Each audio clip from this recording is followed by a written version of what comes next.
राम राम राम। हरे कृष्णा प्रभु। नमस्कारम प्रभु। हरे हरे कृष्ण। कृष्ण। हरे कृष्ण प्रभु नमस्कारम प्रभु। हरे कृष्णा। हरे संतोषम। हरे कृष्णा प्रभु हरे कृष्णा हरे कृष्णा कृष्ण कृष्ण हरे हरे, हरे Ram Ram Ram Hare Hare. Hare Krishna. So இன்னைக்கு ஒரு பயணத்துல தான் இருக்கேன் நான். நம்ம வகுப்புக்கு போகலாம். ஓம் நமோ பகவதே வாசுதேவாய. ஓம் நமோ பகவதே வாசுதேவாய. ओम नमो भगवते वासुदेवाय. ஸ்ரீமத் பாகவதம் முதல் காண்டம் 8வது அத்தியாயம். அத்தியாயத்தின் தலைப்பு குந்தி மகாராணியின் பிரார்த்தனைகள் மற்றும் பரீட்சித் காப்பாற்றப்படுதல். ஹரே கிருஷ்ணா. ஸ்லோகம் 23 प्रभु 23. ஓகே. யதா ऋषिकेश अलेन देवकी कंसेन रुदाति चिरं सुचार्पिता विमोचिताहं च सहात्मजा विभो त्वयैव नाथेन मुहुर्विपद्गणात्.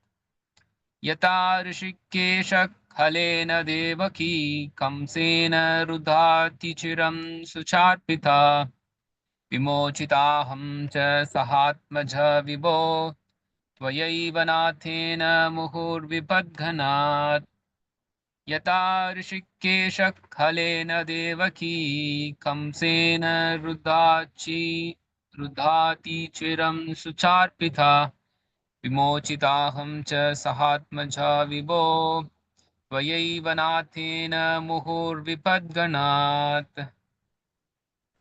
Yes. யாராவது வாசிக்கலாம்? हरिक्लाम प्रभु Yes, Madhuji.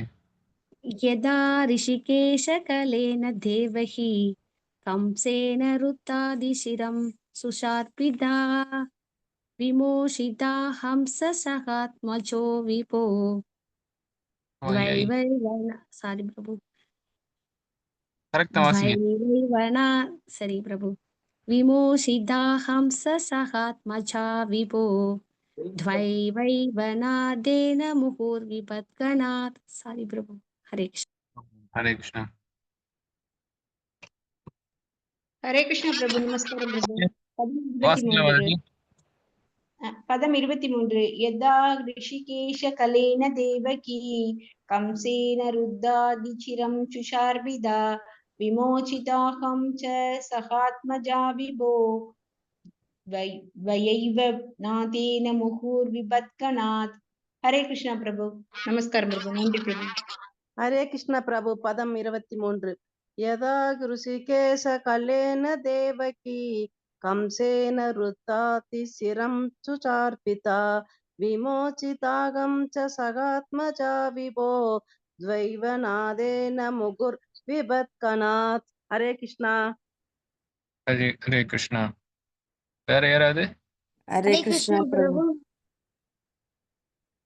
எஸ் வாசிங்க.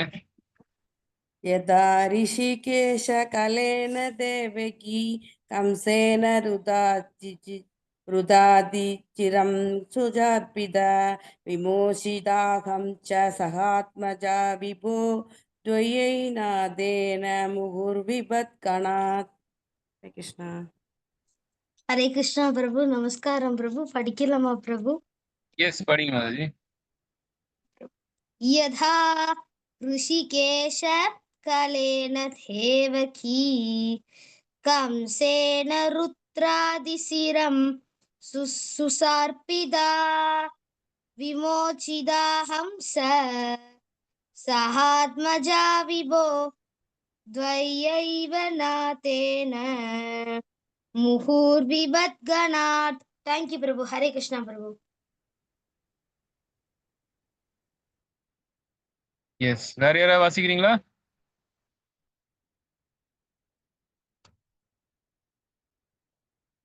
ஓகே. வார்த்தைக்கு வார்த்தை அர்த்தம். हरे कृष्ण प्रभु. யதா இருந்தது போல ரிஷிகேஷ புலன்களுக்கு அதிபதியான கலேன பொறாமை கொண்டவனால் தேவகி ஸ்ரீ கிருஷ்ணரின் தாய் கம்சேன கம்ச மகாராஜனால் ருத்தா சிறைப்படுத்தப்பட்டு அதிசிரம் நீண்ட காலமாக சுச்சார்பிதா துன்பத்தில் இருந்தாள். விமோச்சிதா விடுதலை செய்தீர்கள். அகம் ச என்னையும் கூட சக ஆத்மஜா என் மகன்களுடன் விபோ சிறப்புடையவரே வயா ஏவ பகவானாகிய தங்களால் நாதேன காவலராக முகு இடைவிடாமல் விபத்கனாத் தொடர்ச்சியான ஆபத்துகளில் இருந்து மொழிபெயர்ப்பு பொருளுரை வழங்கிய தெய்வத்திரு ஆசா பக்தி வேதாந்த சுவாமி பிரபுபாதருக்கு ஜெய். மொழிபெயர்ப்பு. இறைவர்க்கு இறைவனும் புலன்களுக்கு அதிபதியுமான ரிஷிகேஷனே, பொறாமை கொண்ட கம்ச மன்னனால் சிறைப்படுத்தப்பட்டு துன்பத்திற்கு ஆளாகி இருந்த உங்களுடைய தாயான தேவகியையும் என்னையும் என் மகன்களையும் கூட தொடர்ச்சியான பல அபாயங்களில் இருந்து தாங்கள் விடுவித்தீர்கள். பொருளுரை. தேவகியின் 8வது மகனால், அதாவது கிருஷ்ணரால் கொல்லப்படுவதற்கு அஞ்சிய பொறாமை கொண்ட கம்ச மன்னன் கிருஷ்ணரின் தாயும் கம்சனின் தங்கையுமான தேவகி அவளது கணவரான வசுதேவருடன் சிறையில் அடைக்கப்பட்டாள். கிருஷ்ணருக்கு முன் பிறந்த தேவகியின் எல்லா குழந்தைகளையும் அவன் கொன்று தீர்த்தான். ஆனால் இந்த ஆபத்தில் இருந்து கிருஷ்ணர் தப்பினார். ஏனெனில் அவரது வளர்ப்பு தந்தையான நந்த மகாராஜனின் வீட்டிற்கு அவர் மாற்றப்பட்டார். குந்தி தேவியும் அவளது மகன்களும் கூட தொடர்ச்சியான அபாயங்களில் இருந்து காப்பாற்றப்பட்டனர். பகவான் ஸ்ரீ கிருஷ்ணர் தேவகியின் மற்ற குழந்தைகளை காப்பாற்றவில்லை, ஆனால் குந்தி தேவியின் குழந்தைகளை அவர் காப்பாற்றினார். இவ்வாறாக பகவான் குந்தி தேவிக்கு அதிக ஆதரவை காட்டினார். தேவகியின் கணவர் உயிருடன் இருந்தார், ஆனால் குந்தி தேவியோ ஒரு விதவை. மேலும் அவளுக்கு உதவ கிருஷ்ணரை தவிர வேறொருவரும் இருக்கவில்லை என்பதாலேயே கிருஷ்ணர் அப்படி செய்தார். முடிவு என்னவெனில், அதிக ஆபத்துள்ள ஒரு பக்தருக்கு கிருஷ்ணர் அதிகமான ஆதரவை அளிக்கிறார். சில சமயங்களில் தூய பக்தர்களை அவர் இத்தகைய அபாயங்களில் புகுத்தி விடுகிறார். ஏனெனில் நிராதரவான அந்நிலையில் பக்தர் ஒருவர் பகவானிடம் அதிக பற்று கொள்கிறார். பகவானிடம் எவ்வளவுக்கு எவ்வளவு அதிகமான பற்று ஏற்படுகிறதோ அவ்வளவுக்கு அவ்வளவு அதிகமான வெற்றி பக்தருக்கு காத்திருக்கிறது. ஹரே கிருஷ்ணா பிரபு. நன்றி பிரபு. हरे कृष्ण। ओम ज्ञानां तिमिरान्धस्य ज्ञानञ्जनशलाकया चक्षुरुन्मीलितमेन तस्मै श्रीगुरुवे नमः।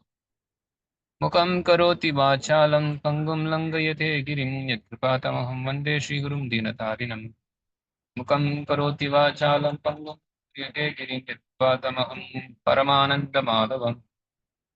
वन्देऽहं श्रीगुरुं श्रीयुतपदकमलं श्रीगुरुन् वैष्णवांश्च श्रीरूपं साग्रजातं सहगण रघुनाथान्वितं तं सजीवं साद्वैतं सावधूतं परिजनसहितं कृष्णचैतन्यदेवं श्रीराधा कृष्णपदान् सहगण ललिता श्रीविशाखान्वितांश्च। नमो विष्णुपदाय कृष्णप्रेष्ठाय भूतले श्रीमते जयपताक स्वामिनिति नामिने। नमो विष्णुपादाय कृष्णप्रेष्ठाय भूतले श्रीमते भक्तिवेदान्त स्वामिनिति नामिने। नमस्ते सारस्वती देवी गौरवाणी प्रचारिणे निर्विशेष शून्यवादी पाश्चात्य देशतारिणे। जय श्री कृष्ण चैतन्य प्रभु नित्यानंद श्री अद्वैता गदाधर श्रीवासादि गौर भक्त वृंद। हरे कृष्ण कृष्ण कृष्ण हरे हरे, हरे राम राम राम हरे हरे। यथा ऋषिकेश कलेन देवकी कंसेन रुदातिचिरं सुचार्पिता विमोचिताहं च सहात्मजा विभो त्वयैव नाथेन मुहुर्विपद्घनात्। இங்க குந்தி மகாராணி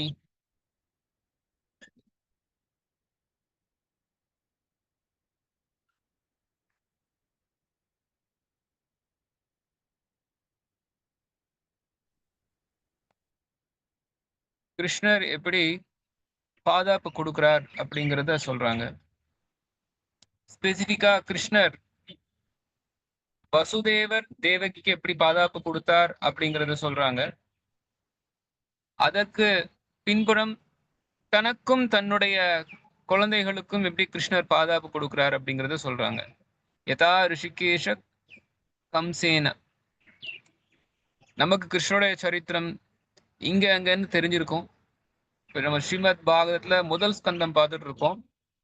தசம ஸ்கந்தத்துல தான் கிருஷ்ணோட லீலைகள்லாம் வருது. கிருஷ்ணனுடைய லீலைகள் அதிகமா இருக்கக்கூடிய கிருஷ்ணோட லீலைகள் அதிகமா இருக்கக்கூடிய ஸ்கந்தம் தசம ஸ்கந்தம்.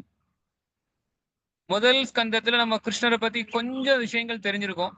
எப்படி கிருஷ்ணர் குந்தி மகாராணிக்கு வந்து தன்னுடைய அவங்களுடைய குழந்தைகளுக்கு பாதுகாப்பு கொடுத்தாங்க, அவங்களுடைய பேரனான பரீட்சித் மகாராஜுக்கு எப்படி பாதுகாப்பு கொடுக்குறாங்க, பீஷ்ம தேவருக்கு எப்படி கிருஷ்ணர் அவருடைய கருணையை கொடுக்குறாரு அப்படிங்கிற விஷயங்கள் இங்க அங்க கொஞ்சம் பாகவதத்துல முதல் ஸ்கந்தத்துல 3வது காண்டத்துல நிறைய இடத்துல கிருஷ்ணர் வரதை பாக்குறோம். ஆனா முழுக்க முழுக்க கிருஷ்ணர் முழுமையா வரக்கூடிய ஒரு ஸ்கந்தம் தசம ஸ்கந்தம். அந்த தசம ஸ்கந்தத்துல கிருஷ்ணர் பறந்ததுல இருந்து என்னென்னலாம் லீலைகள் செஞ்சாரோ அது எல்லாமே ரொம்ப முழுமையா அதுல வர்ணிக்கப்பட்டிருக்கு. நம்ம முதல் ஸ்கந்தம் பார்த்தா கூட அட்லீஸ்ட் இந்தியாவில பிறந்தனால கிருஷ்ணரோட லீலைகள் நமக்கு தெரிஞ்சிருக்கும். கிருஷ்ணர் எப்படி பால லீலைகள்லாம் பிருந்தாவனத்துல செஞ்சார், பிருந்தாவனத்துல அவர் லீலைகள் செஞ்சார். ஆனா அவர் பிறந்தது வந்து மதுரால, தேவகிக்கும் வசுதேவருக்கும் பையனா பிறந்தார். அந்த இரவிலேயே பிறந்த அந்த இரவிலேயே மதுராவை விட்டு கோகுலத்துக்கு மாறுகிறார். எப்படி வசுதேவர் வந்து கிருஷ்ணர் குழந்தையா இருக்கும் போதே பிறந்த குழந்தையவே யமுனைய தாண்டி கோகுலத்துல போய் விட்டுட்டு அங்க என்ன குழந்தை யசோதாக பிறந்திருக்கோ அந்த குழந்தைய வந்து இங்க கொண்டு வராங்க அப்படிங்கிற அந்த கதையெல்லாம் கேள்விப்பட்டிருக்கோம். கிருஷ்ணர் மாடு மேய்க்கிறார், கிருஷ்ணர் வந்து புல்லாங்குழல் ஊதி பிரஜவாசிகள் மட்டும் இல்ல இந்த பிரபஞ்சத்துல உள்ள எல்லாரையுமே மோகிக்க வைக்கிறார் அப்படிங்கிறதெல்லாம் நம்ம கேள்விப்பட்டிருப்போம். ஸ்பெசிபிக்கா கிருஷ்ணர் வந்து எப்படி கோபிலோட நடனம் செய்யறார், ராச நடனம் செய்யறது கேள்விப்பட்டிருப்போம். கிருஷ்ணர் எப்படி மூத்த கோபிலான யசோதா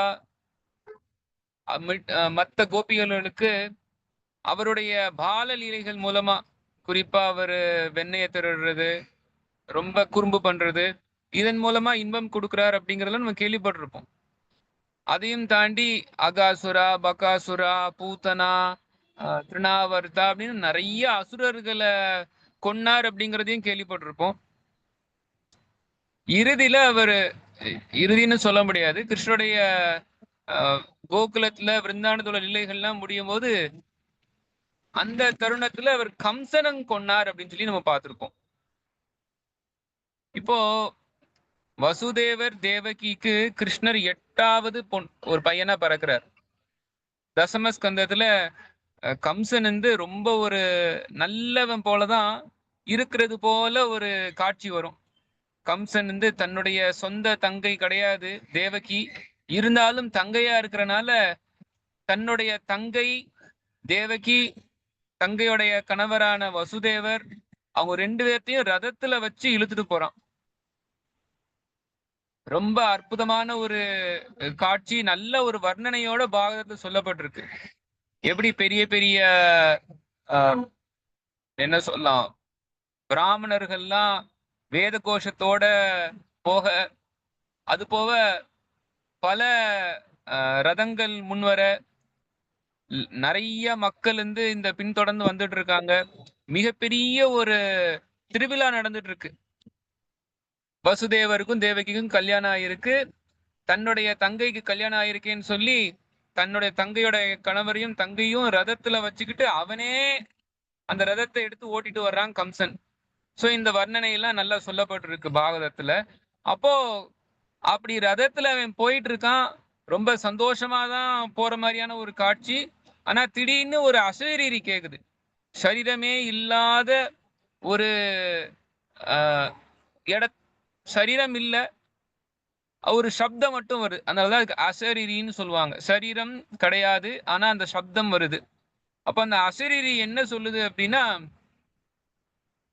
ஓ மூடனே, நீ யார தேர்ல வைத்து இழுத்துட்டு போயிட்டு இருக்கியோ அந்த தேவகி மூலமா பிறக்கக்கூடிய 8வது குழந்தைக்கு உனக்கு மரணம் வரும் குழந்தையினால அப்படின்னு சொன்ன உடனேயுமே, இவ்வளவு நேரத்துக்கு ரொம்ப பாசமா இருக்கிற மாதிரி தெரிஞ்ச அந்த கம்சன் தன்னுடைய உயிருக்கு ஆபத்துன்னு தெரிஞ்ச உடனே தேவகியோடைய தலைமுடியை பிடிச்சு இழுத்து தன்னுடைய கையில இருந்த அந்த வாளை எடுத்து அவளை வெட்ட போயிட்டான். இதுதான் அசுரர்களுடைய குணம். அவங்க நல்லவங்க போலதான் எல்லாருக்கும் தெரியுறாங்க. ஆனா அவங்களுடைய புலனின்பத்துக்கு தடை வரும்போதுதான் தெரிய வருது அவங்க நல்லவங்களா இருக்காங்களா இல்ல கம்சன் போல வெளிப்புறத்துல நல்ல குணம் போல இருக்கிறவங்களா அப்படிங்கிறது அப்புறம் தான் தெரிய வருது. சாஸ்திரத்துல யாரெல்லாம் கிருஷ்ணருக்கு பக்தர்கள் அல்லையோ அவங்க எல்லாமே அசுரர்கள்னு சொல்லப்பட்டிருக்கு. சர்வலோகே தேவ அசுரேவச்ச விஷ்ணு பக்த ஸ்மிருதோ தேவ அசுரஸ்தத் விபர்யன்னு சொல்லப்பட்டிருக்கு. 2 வகையான மக்கள் இருக்காங்களாம் இந்த உலகத்துல. ஒண்ணு சுர, இன்னொன்னு அசுர. சுர அப்படின்னா யாரெல்லாம் விஷ்ணுவை வழிபாடு செய்யறாங்களோ அவங்கெல்லாம் தேவர்கள், சுரர்கள் அப்படின்னு சொல்லியிருக்கு. யாரெல்லாம் கிருஷ்ணரை வழிபாடு செய்யலையோ அவங்க எல்லாருமே அசுரர்கள் அப்படிங்கிற ஒரு கேட்டகரி. ரொம்பலாம் நம்ம யோசிக்க வேணாம் யாரு சுரர்கள் யாரு அசுரர்கள் அப்படின்னு. யாரெல்லாம் கிருஷ்ணரை கும்பிடலையோ, கிருஷ்ணரை வழிபாடு செய்யலையோ, கிருஷ்ணரை ஏற்றுக்கொள்ளலையோ அவங்க எல்லாம் அசுரர்கள் தான் அப்படின்னு சொல்லி சாஸ்திரத்தை சொல்லுது. அது உண்மையும் கூட. இப்போ கம்சன் பாக்குறதுக்கு நல்லவன் போலதான் இருக்கான். ஆனா கிருஷ்ணருக்கு அவன் பெரிய எதிரி. அந்த பிறக்கக்கூடிய 8வது குழந்தைனால தனக்கு மரணம் வரும்னு தெரிஞ்ச உடனேயுமே அவன் தேவகிய கொல்ல போயிட்டான். நீங்க பாகவதத்துல 9வது ஸ்கந்தத்துல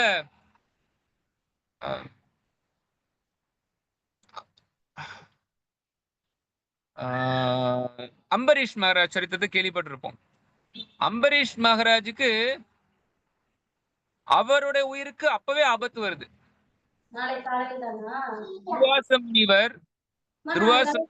எப்படியாவது நான் அம்பரீஷ் மகாராஜ கொல்லணும்னு சொல்லி ஒரு அசுரனை ஏவி விடுறார். தன்னோட உயிருக்கே ஆபத்து வருது. இருந்தாலுமே எந்த விதமான ஒரு மனசுல இருந்து ஒரு சஞ்சலமும் இல்லாம, ஒரு வெறுப்பும் இல்லாம, தன்னை தற்காத்து கொள்ளணும்னு கூட அந்த மாதிரியான ஒரு இது கூட அம்பரீஷ் மகாராஜோடைய உடல்ல பார்க்க முடியலையாம். அம்பரீஷ் மகாராஜ் அந்த அசுரன் அழிக்க வர அவர் வாட்டில அமைதியா இருக்கார். ஆனா தன்னுடைய பக்தரை யாரோ அழிக்க வராங்கன்னு சொல்லி கிருஷ்ணரே சுதர்சனத்தை கொடுத்துட்டு வந்தனால அந்த சுதர்ஷனர் துர்வாச முனிவர் அழிக்க போகுது, அந்த அசுரனையும் கொண்டுட்டு. அப்போ பக்தர்கள் எப்படி ஒரு நற்குணத்தோட இருக்காங்க, அசுரர்கள் எப்படி ஒரு கெட்ட குணத்துல இருக்காங்கன்னு சொல்லி பார்க்கலாம். பக்தர்களுக்கு தன்னுடைய பாதுகாப்புன்னு முக்கியமாவே பார்க்க மாட்டாங்க. அசுரர்கள் எப்பவுமே தனக்கு என்ன அப்படின்னு தான் பார்ப்பாங்க. எந்த காரியம் செஞ்சாலுமே இதுல எனக்கு என்ன கிடைக்கும், இதுல எனக்கு என்ன பலன் கிடைக்கும், இதை செஞ்சா எனக்கு அதுல ஏதாவது லாபம் கிடைக்குதா, இவங்களுக்கு நான் உதவி செஞ்சேன்னா எனக்கு பிரதிபலன் என்ன கிடைக்கும், இந்த மாதிரி எப்ப பார்த்தாலும் ஒரு எதிர்பார்த்து கொண்டே செய்யக்கூடிய ஒரு செயல்ல தான் அசுரர்கள்லாம் எப்பவுமே ஈடுபடுவாங்க. நிறைய பேரளவான புண்ணியவான்களும் பார்க்கறதுக்கு அவங்க நல்லவர்கள் போல தெரியலாம். ஆனா அவங்க இந்த உலகத்துல இருக்காங்கனாலே ஏறக்குறைய எல்லாருமே கிருஷ்ணரை எதிர்த்துட்டு வந்தனால நம்ம எல்லாம் ஒரு அசுர குணத்துலதான் இருக்கோம். அதுல ஒன்றும் ஒரு பெரிய ஒரு சந்தேகமே கிடையாது. நம்ம எல்லாம் கிருஷ்ணரை எதிர்த்துட்டு தானே இந்த உலகத்துக்கு வந்திருக்கோம். ஆனாலுமே நம்ம இந்த ஸ்லோகத்துல என்ன பார்க்கிறோம் அப்படின்னா, கிருஷ்ணர் யாரெல்லாம் அவருக்கு பக்தி பண்றாங்களோ அவங்களுக்கெல்லாம் எப்படி பாதுகாப்பு கொடுக்குறாரு அப்படிங்கறத நம்ம பார்க்கிறோம். விசேஷமா கிருஷ்ணர் தேவகி வசுதேவர் அவங்களுக்கு 8வது குழந்தையா தான் பிறக்கிறார். ஆனா முதல் 7 குழந்தைகள் 8வது குழந்தையினால மரணம் வரும்னு தெரிஞ்சனாலேயே கம்சன் அந்த முதல் 7 குழந்தைகளுமே கொன்னுறான். கிருஷ்ணர் வசுதேவர் தேவகிக்கு பாதுகாப்பு கொடுக்கிறார். ஆனா வசுதேவருக்கும் தேவகிக்கும் பிறந்த மற்ற குழந்தைங்களுக்கு பாதுகாப்பு கொடுத்த மாதிரி நம்ம பார்க்கல. இத்தனைக்கும் கிருஷ்ணர் 8வது குழந்தை தான். ஆனா கிருஷ்ணர் அவருக்கு வசுதேவருடைய தேவகி வயிற்றுலதான் பறக்குறாங்க. ஆனா அந்த தேவகி சொந்த அம்மா தான். ஆனா சொந்த அம்மாவுக்கு பிறந்த முதல் 7 குழந்தைகளுக்கு கிருஷ்ணர் பாதுகாப்பு கொடுக்கல. ஆனா இங்க பாக்குறோம் குந்தி மகாராணி என்ன பிரார்த்தனை வைக்கிறாங்க, எப்படி விமோச்சிதாகும், அவங்களுக்கு நிறைய விபத்து எல்லாம் வந்துச்சு. ஆனா எல்லா விபத்துல இருந்தும் கிருஷ்ணர் காப்பாத்தினாராம்.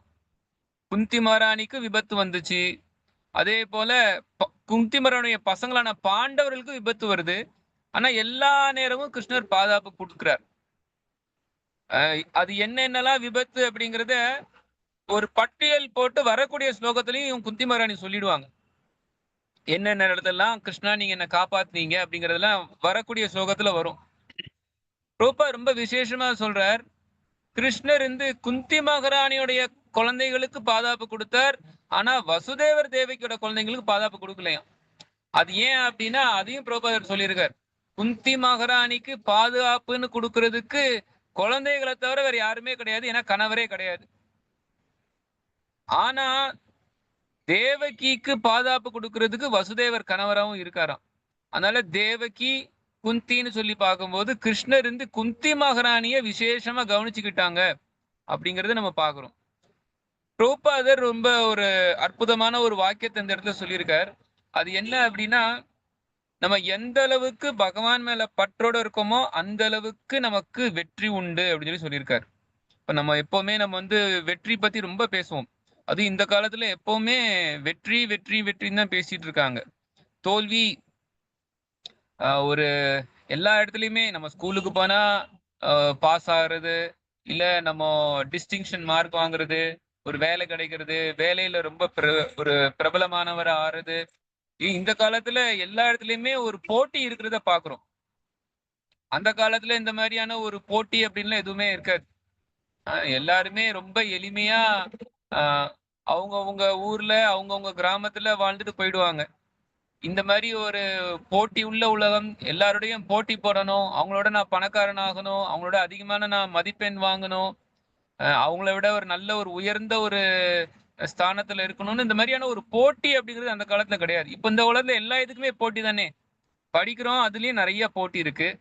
வேலைக்கு போனோம் அப்படின்னா யாருக்கு வேலை கிடைக்குங்கிறதுல நிறைய போட்டி இருக்கு. கியூலே நிக்கிறாங்க, அவ்வளோ போட்டி இருக்கு.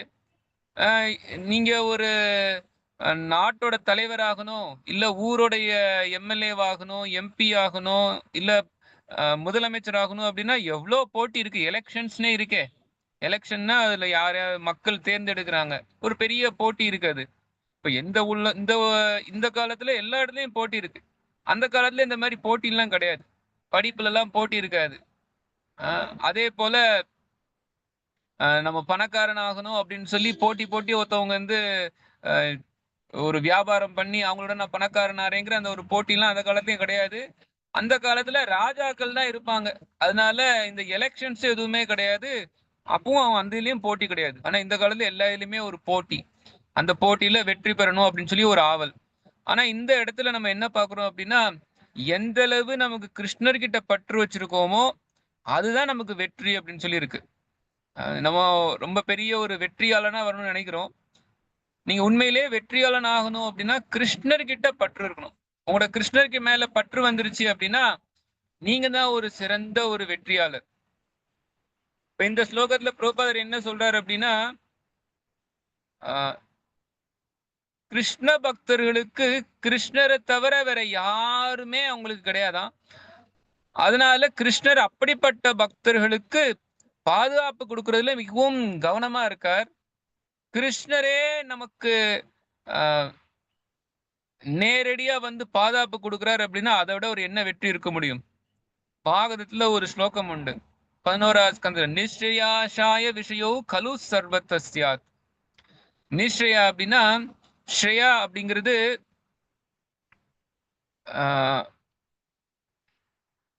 ஸ்ரேயா பிரயா அப்படின்னு 2 சப்தம் உண்டு.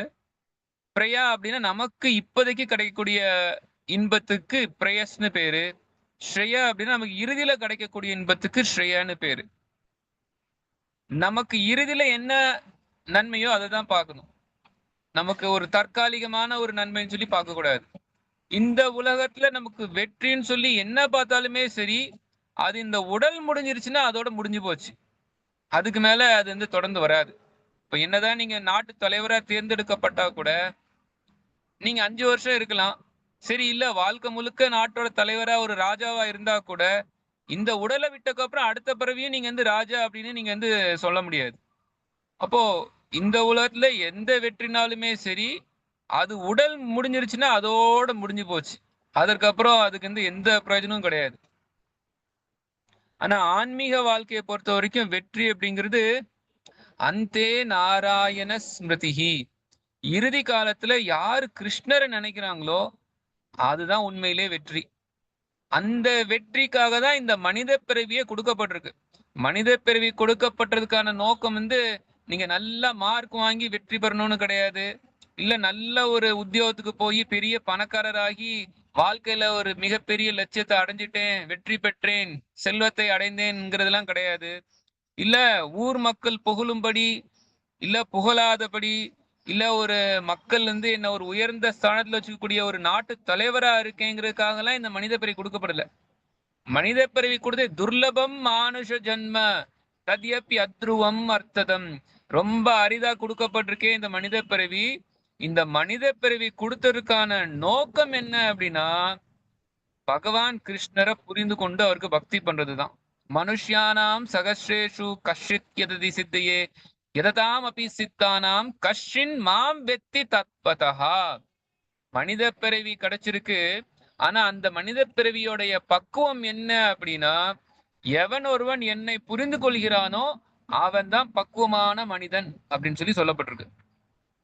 இப்ப நமக்கெல்லாம் மனிதன் அந்த பேர் வந்திருக்கு அப்படின்னா அதற்கு காரணமே நம்ம வந்து மனுவோடைய பரம்பரையில வரும். பிரபுபாதர் சொல்லுவார், மனுவோட பரம்பரையில வரனாலதான் மனு, மனுஷ்ய, மனிதன். ஆங்கிலத்துல கூட மேன்னு சொல்லுவாங்க.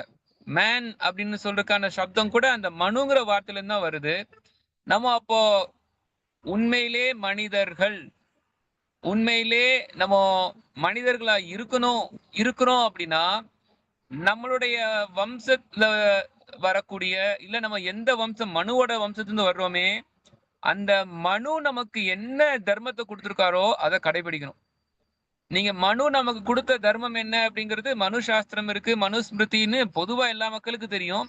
ஆனா மனுவோடைய தர்மம் என்ன அப்படிங்கிறது நீங்க பாகவதத்திலயும் நீங்க படிக்கலாம்.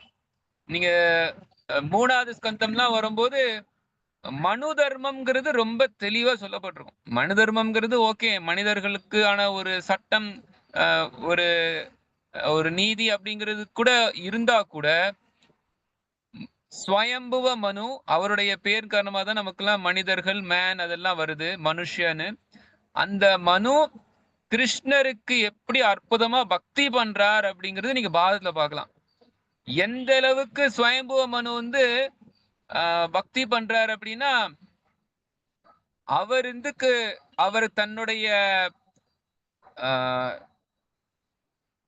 ஸ்வயம்புவ மனுவுக்கு உத்தனபாதா அப்படின்னு சொல்லி ஒரு பையன் உண்டு. அப்புறம் பிரியாவிரதா அப்படின்னு சொல்லி ஒரு பையன் இருக்கிறத பாக்குறோம். எப்படி பிரியாவிரதா வந்து அவர் ஆட்சிக்கு கொண்டு வந்து அவர் துறவரம் போறார் அப்படிங்கிறதையும் பார்க்கலாம். அப்போ நீங்க பாகவதம் முழுக்க நீங்க பார்க்கும்போது அந்த துறவரத்துக்கு அதிகமான ஒரு முக்கியத்துவம் கொடுக்கப்பட்டிருக்கு. ஏன்னா இந்த உலகத்துல பற்றோட இருக்கிறது நல்லது கிடையாது. நமக்கு கிருஷ்ணரோட பற்று இருக்கணும். இப்ப இந்த ஸ்லோகத்துல இருந்து யார் ஒருவர் பகவான் கிருஷ்ணரோட பற்று வச்சிருக்காங்களோ அதுதான் சிறந்த வெற்றின்னு சொல்லப்பட்டிருக்கு. இப்போ நம்ம கிருஷ்ணரோட பற்று வச்சிருக்கோம் அப்படின்னா அது வெற்றி. ஆனா கிருஷ்ணரை தவிர்த்துட்டு எதுலையாவது பற்று வச்சிருக்கோம் அப்படின்னா அது மிகப்பெரிய ஒரு தோல்வி. அவர் வந்து ரொம்ப பெரிய ஒரு நபரா இருக்கலாம், ஆனா கிருஷ்ணர் மேல பற்று இல்லை அப்படின்னா அவர் மிகப்பெரிய ஒரு தோல்வியடைந்த ஒரு நபர் தான். அவர் வந்து கோடான கோடி ரூபா வச்சிருக்கலாம், நம்பர் 1 பணக்காரரா இருக்கலாம், இல்ல ரொம்ப அழகான உடல் கொண்டவரா இருக்கலாம், இல்ல மிகப்பெரிய ஒரு ஸ்தானத்துல இருக்கார், அவருக்கு மரியாதை இருக்கு, புகழ் இருக்குன்னு சொல்லி இருக்கலாம். ஆனா அதெல்லாம் வைத்துக்கொண்டு கிருஷ்ணர் மேல அவருக்கு பற்று வரலைங்கிற பட்சத்துல அது எல்லாமே ஸ்ரமயேவகி கேவலம். அப்போ மனிதரா பிறந்திருக்கோம் அப்படின்னா இந்த மனித வாழ்க்கையில வெற்றி அப்படிங்கிறது கிருஷ்ணர் மேல நமக்கு பற்று வரதான். கிருஷ்ணர் மேல பற்று அடிப்படையா வைத்துதான் நம்ம வந்து இந்த உலகத்துல வெற்றி அடைஞ்சோமா இல்லையானே சொல்ல முடியும். அந்தே நாராயண ஸ்மிருதி, அந்திம காலத்துல மரண காலத்துல நமக்கு பகவான் நாராயணர், பகவான் கிருஷ்ணருடைய ஞாபகம் வரல அப்படின்னா வேஸ்ட். இந்த மனித பிறவி வாழ்ந்தது முழுமையான வேஸ்ட். கிருஷ்ணருடைய ஸ்மரணத்தோட நம்மளுடைய பிராணன் இந்த உடலை விட்டு போகல அப்படின்னா மனித பிறவி எடுத்தது கம்ப்ளீட் வேஸ்ட். ஒரு விலங்கு எப்படி கிருஷ்ணரை பத்தி நினைக்கிறதுக்கு, கிருஷ்ணரை பத்தி பாடுறதுக்கு, கேட்கறதுக்கு, ஸ்மரணம் பண்றதுக்கெல்லாம் வாய்ப்பே கிடையாதோ அதே போல ஒரு விலங்கு சாகுறது போல, ஒரு பறவை சாகுறது போல, ஒரு மீன் இறந்து போறது போல, ஒரு மனித உடல் எடுத்து ஒருத்தன் இறந்து போயிருக்கான் அப்படின்னா வேஸ்ட் இது.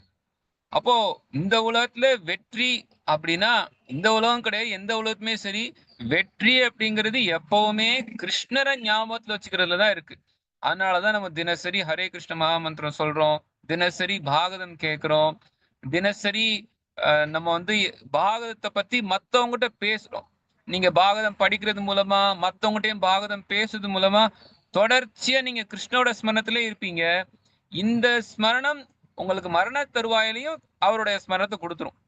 அதனால தொடர்ந்து நம்ம கிருஷ்ணரை நினைக்கிறதுக்கான எல்லா முயற்சியிலும் ஈடுபடணும். அதுதான் உண்மையான வெற்றி. இப்ப அடுத்த ஸ்லோகம். விஷான் மகாக்னே புருஷாத தர்ஷனாத் அசத் சபாய வனவாச கிருச்ரதः மிருதே மிருதே அநேக மகாரதாஷ்டதோ திரௌண்யஸ்ட்ரதச்சாஸ்மா ஹரே விரக்ஷிதாः. ஹரே கிருஷ்ண பிரபுதனத்னம் மொழிபெயர்ப்பு. எனதருமை கிருஷ்ணா, பகவானாகிய தாங்கள் விஷ பலகாரத்திலிருந்தும் பெரும் தீயிலிருந்தும் நரபட்சணிகளிடமிருந்தும் துஷ்டர்களின் சபையிலிருந்தும் எங்களுடைய வனவாசத்தின் போது ஏற்பட்ட துன்பங்களிலிருந்தும் மற்றும் பெரும் தளபதிகள் போர் செய்த யுத்த களத்திலிருந்தும் எங்களை காப்பாற்றினீர்கள். இப்பொழுது அஸ்வத்தாமனின் ஆயுதத்திலிருந்தும் எங்களை காப்பாற்றியிருக்கிறீர்கள். பொருளுரை. ஆபத்தான எதிர்ப்புகளின் ஒரு பட்டியல் இங்கு தரப்பட்டுள்ளது. ஒருமுறை தேவகி அவளது பொறாமை கொண்ட சகோதரனால் கஷ்டத்தில் ஆழ்த்தப்பட்டாள். அது மட்டும் இல்லையெனில் அவள் நலமாகத்தான் இருந்திருப்பாள். ஆனால் குந்தி தேவியும் அவளது மகன்களும் பல ஆண்டுகளாக ஒன்றன் பின் ஒன்றாக பல கஷ்டங்களை சந்தித்தனர். துரியோதனன் மற்றும் அவனது குழுவினரால் அவர்கள் ராஜ்யம் சம்பந்தமாக பல தொல்லைகளுக்கு உட்பட்டனர். மேலும் ஒவ்வொரு முறையும் குந்தியின் மகன்கள் பகவானால் காப்பாற்றப்பட்டனர். ஒருமுறை பீமனுக்கு விஷப்பலகாரம் கொடுக்கப்பட்டது. மற்றொரு முறை அவர்கள் அரக்கு மாளிகையில் வைக்கப்பட்டு அதற்கு தீ வைக்கப்பட்டது. மற்றொரு முறை துஷ்டர்களான குருக்களின் சபையில் திரௌபதி இழுத்து வரப்பட்டு அவளை நிர்வாணமாக்கி மானபங்கப்படுத்தும் முயற்சி மேற்கொள்ளப்பட்டது. பகவான் அளவிட முடியாத துணியை வழங்கி திரௌபதியை காப்பாற்றினார். மேலும் துரியோதனனின் குழுவினர் அவளை நிர்வாணமாக காணாமல் ஏமாற்றம் அடைந்தனர். அதே போலவே அவர்கள் நாடு கடத்தப்பட்டு வனவாசம் சென்ற பொழுது பீமன் இடும்ப ராட்சசனுடன் சண்டை செய்ய வேண்டியதாயிற்று. ஆனால் பகவான் அவரை காப்பாற்றினார். ஆனால் கொலை முயற்சி அத்துடன் முடிந்துவிடவில்லை. இவ்வெல்லா துன்பங்களுக்கு பிறகு குருக்ஷேத்திர மகா யுத்தம் துவங்கியது. துரோணர், பீஷ்மர் மற்றும் கர்ணனை போன்ற பெரும் தளபதிகளையும் சக்தி வாய்ந்த போர் வீரர்களையும் அர்ஜுனன் சந்திக்க வேண்டியிருந்தது. இறுதியாக இவை அனைத்தும் முடிந்த பிறகும் கூட உத்தராவின் கருவிலிருந்து குழந்தையை கொல்வதற்காக துரோணாச்சாரியாரின் மகனால் விடப்பட்ட பிரம்மாஸ்திர சம்பவம் நிகழ்ந்தது. எனவே கருவில் இருந்த குரு வம்சத்தின் ஒரே சந்ததியான பரீட்சித் மகாராஜனை பகவான் காப்பாற்றினார்.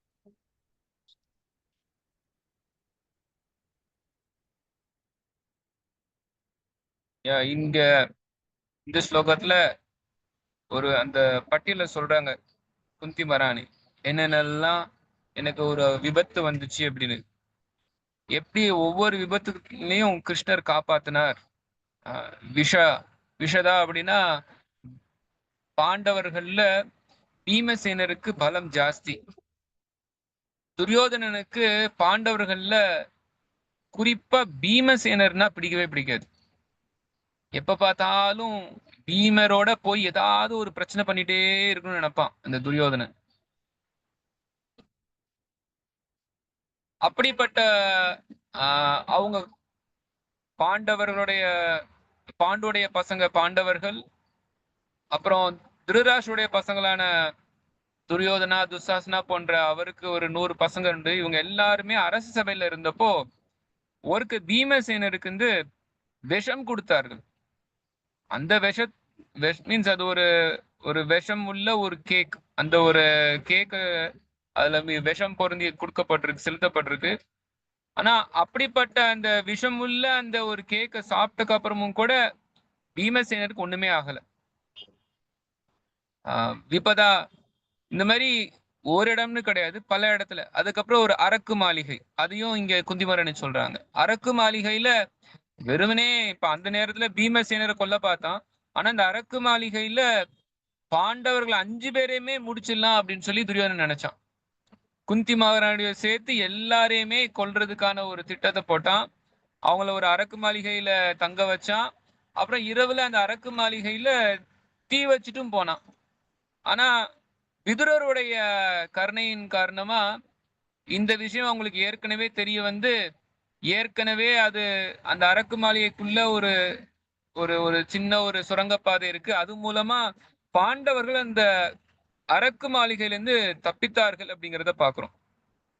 அப்புறம் ஒவ்வொரு நேரத்திலையும் தொடர்ந்து ஒரு பிரச்சனையை கொடுத்துட்டே தான் இருந்தாங்க. ஒரு அரசு சபை, அந்த அரசு சபையில பாண்டவருடைய மனைவியான திரௌபதிக்கு மானவங்கம் செய்யப்பட்டது. இப்போ குந்தி மகாராணிக்கு பாதுகாப்பு, குந்தி மகாராணியுடைய பசங்களான பாண்டவர்கள் அவங்களுக்கும் பாதுகாப்பு, இந்த பாண்டவர்களுடைய சம்பந்தம் வைத்த திரௌபதிக்கும் கிருஷ்ணர் பாதுகாப்பு கொடுத்தாருங்கிறத பாக்குறோம். கிருஷ்ணனுடைய பக்தர்களா இருந்தாலே எப்ப பார்த்தாலும் ஒரு அபாயம் வந்துட்டே தான் இருக்கு. இப்ப நீங்க பாகவதம் முழுக்க பாத்தீங்க அப்படின்னா நிறைய அபாயத்தை பக்தர்கள் சந்திக்கிறது தான் பாக்குறோம். இப்ப பொதுவா எல்லாருமே என்ன சொல்லுவாங்கன்னா, நமக்கெல்லாம் எப்படிங்க இந்த பக்தி வரும், எப்ப பார்த்தாலும் நமக்கு தான் பிரச்சனை அதிகமா இருக்கே, பிரச்சனையே இல்லை அப்படின்னா கிருஷ்ணருக்கு பக்தி பண்ணலாம், நமக்கு இவ்வளவு பிரச்சனை இருக்கு, இந்த பிரச்சனையோட எப்படி நம்ம பக்தி பண்றதுன்னு சொல்லி நம்ம நினைச்சிட்டு இருப்போம். ஆனா நீங்க பாகவதம் முழுக்க பார்த்தா எல்லா அபாயங்களோட இருக்கக்கூடிய கதையை தான் நம்ம பாக்குறோம். இப்ப ஆரம்பத்துல இருந்து இப்ப நம்ம 8வது அத்தியாயம் தான் வந்திருக்கோம். ஆனா இந்த இடத்துலயே எத்தனை இடத்துல அபாயம் வந்திருக்கு. பரீட்சித் மகாராஜ கொல்றதுக்கான முயற்சியில அஸ்வத்தாமன் ஈடுபட்டான். கிருஷ்ணர் இருந்து அந்த அபாயத்துல இருந்து காப்பாத்தாங்கிறத பாக்குறோம். அதே போல பாண்டவர்களுடைய பசங்க 5 பேரையுமே யாரு அஸ்வத்தாமன் வந்து கொன்னாங்கிறத பாக்குறோம். அதுவும் மிகப்பெரிய ஒரு பிரச்சனை தானே, வலி தானே. பாண்டவர்களுக்கு எவ்வளவு பெரிய வலியா இருக்கும், திரௌபதிக்கு எவ்வளவு பெரிய வலியா இருக்கும், என்னுடைய பசங்களை எல்லாம் இப்படி கொண்டுட்டாங்களே அப்படின்னு. அப்போ தொடர்ச்சியா பாகவதம் முழுக்க அபாயங்களோடயே தானே பக்தர்களை பாக்குறோம். இது முதல் ஸ்கந்தம். நீங்க அப்படியே கொஞ்சம் கொஞ்சமா ஸ்கந்தம்லாம் மாறி மாறி வரும்போது ஒரு இடத்துல துருவ மகாராஜோட சரித்திரம் வருது. துருவ மகாராஜுக்கு வந்து எந்த அளவுக்கு ஒரு வலி அப்படின்னா, தன்னுடைய சொந்த அப்பாவுடைய மடியில கூட அவங்களுடைய சித்தி சுரிச்சி உட்கார விட மாட்டேங்கிறாங்க. உத்தனபாதாவுக்கு 2 மனைவி உண்டு. முதல் மனைவி பேர் வந்து சுனிதி, 2வது மனைவி வந்து சுரிச்சி. சுனிதி மூலமா பிறந்தவங்க தான் துருவ மகாராஜ். ஆனா சுரிச்சி மூலமா பிறந்தவங்க எனக்கு பேர் யாவது வரல, அவங்க மூலமா பிறந்த குழந்தைகள்லாம் இருக்கு. ஆனா சுரிச்சி என்ன சொல்றாங்க அப்படின்னா, ஏன்னா அவங்க இளம் மனைவியா இருக்கிறனால உத்தனபாதாவுக்கு அவங்க மேலதான் பற்று ஜாஸ்தியா இருக்கு. சுனிதி அந்த அளவு அவங்க கண்டுகடல. அப்போ சுரிச்சி என்ன சொல்றாங்கன்னா, என்னுடைய வயத்துல துருவா நீ பறக்கல, அதனால உனக்கு இந்த ஆசனத்துல உட்கார்றதுக்கான ஒரு வாய்ப்பு கிடைக்காது, என் வயிற்று மூலமா வந்தா மட்டும்தான் உனக்கு கிடைக்கும்னு சொல்றது மூலமா இன்டைரக்டா உனக்கு ஆட்சி கிடையாது, என் பையன் தான் ஆட்சி வரப்போகுது அப்படிங்கறத அவங்க சொல்றாங்களாம். ஆனா துருவ மகாராஜ் அந்த அளவுல அவர் யோசிக்கல, எனக்கு ஆட்சி வேணும்ல. அவர் வெறுமனே அப்பாவுடைய மடியில உட்காரான். சும்மா ஒரு 4 வயசு பையன் அப்பாவோட மடியில உட்காரணும்னு ஆசை இருக்காதா என்ன? ஆனா சொந்த அப்பாவோட மடியிலேயே உட்கார விடாம பண்றாங்க சுரிச்சி. ஆனாலுமே சுனிதி வந்து நீ பகவான்கிட்ட முறையிடுன்னு சொல்ல, அதுக்கப்புறம் அவர் காட்டுக்கு போனார். அப்புறம் பகவானை பார்த்தாங்கிற சரித்திரம் பாக்குறோம். இப்போ நீங்க பாகவதம் முழுக்க அப்புறம் பிரகலாத் மகாராஜோட சரித்திரம் பாருங்க. அது வந்து 7வது காண்டத்துல வருது. சொந்த அப்பாவே விஷம் கொடுக்கிறார், சொந்த அப்பாவே ஆளுங்களை வச்சு அவனை கொல்ல சொல்றார், சொந்த அப்பாவே மலையில இருந்து அவன் வந்து கீழே தள்ளி விடுங்கிறாங்கிறார், சொந்த அப்பாவே சூனியம் வைக்கிறார், சொந்த அப்பாவே பாம்பெல்லாம் விஷப்பாம்புகள் இருக்கக்கூடிய இடத்துல தள்ளி ஒரு குகையில போட்டு மூடி விஷப்பாம்புகளை வைத்து கடிக்க வைக்கிறார், சொந்த அப்பாவே ஒரு கொதிக்கக்கூடிய எண்ணெயில அவனை போட்டு எடுங்க அப்படின்னு சொல்லி சொல்றார், சொந்த அப்பாவே அவனுக்கு எல்லா வகையிலையுமே கொல்றதுக்கான முயற்சியை செஞ்சதுக்கு அப்புறம் அது ஃபெயில் ஆனதுக்கு அப்புறம் நானே கொல்றேன்னு சொல்லி அவனுக்கு கொல்றதுக்கு முயற்சி செய்யறான். அப்போ பிரகலாத் மகாராஜுக்கு எவ்வளவு பெரிய அபாயங்கள்லாம் வந்திருக்கு. இது 7வது காண்டம். இப்போ நம்ம பார்த்துட்டு இருக்கோமே வசுதேவர் தேவகிக்கு எவ்வளவு வலி இருக்கும். குழந்தைய கம்சன் கொண்டுட்டான், 2வது குழந்தையும் பிறகுது அதையும் கொல்றான். சொந்த கண்ணு முன்னாடியே, அதுவும் அது என்ன ஒரு வயசானவரையா கொல்றான் அவன். பிறந்த குழந்தைங்க, ஒரு சிசு, ஒரு ஒரு குழந்தைய வந்து கொல்றது ஒரு எந்த அளவுக்கு ஒருத்தவனுக்கு கருணையே இல்லாம இருக்கும். மிகப்பெரிய ஒரு கொடூரனுக்கு தான் ஒரு குழந்தைய கூட துன்புறுத்தி கொல்றதுக்கான ஒரு சிந்தனையே வரும். ஆனா இது சிந்தனையும் தாண்டி செயல்ல ஈடுபடுத்துறான். பிறந்த குழந்தைய உடனே அந்த சிறையில இருக்கக்கூடிய ஒரு கல்லுல போட்டு அடிச்சே கொன்னுடுவானா கம்சன். அந்த அளவு ரொம்ப கொடூரமானவன் கம்சன். அப்படிப்பட்ட ஒரு கம்சனுடைய சிறைச்சாலையில எந்த அளவுக்கு வசுதேவர் தேவகிக்கு துன்பம் இருக்கும். அந்த சிறைச்சாலையில கூட அவங்க தாங்கிடலாம். ஆனா சொந்த கண்கள் முன்னாடியே தன்னோட குழந்தைகள் இருந்து பறி போகுதேங்கிறத பார்க்கும்போது ஒரு அம்மாக்கு என்ன ஒரு வலி இருக்கும். ஆனா அதெல்லாம் வசுதேவர் தேவகிக்கு வந்துச்சே.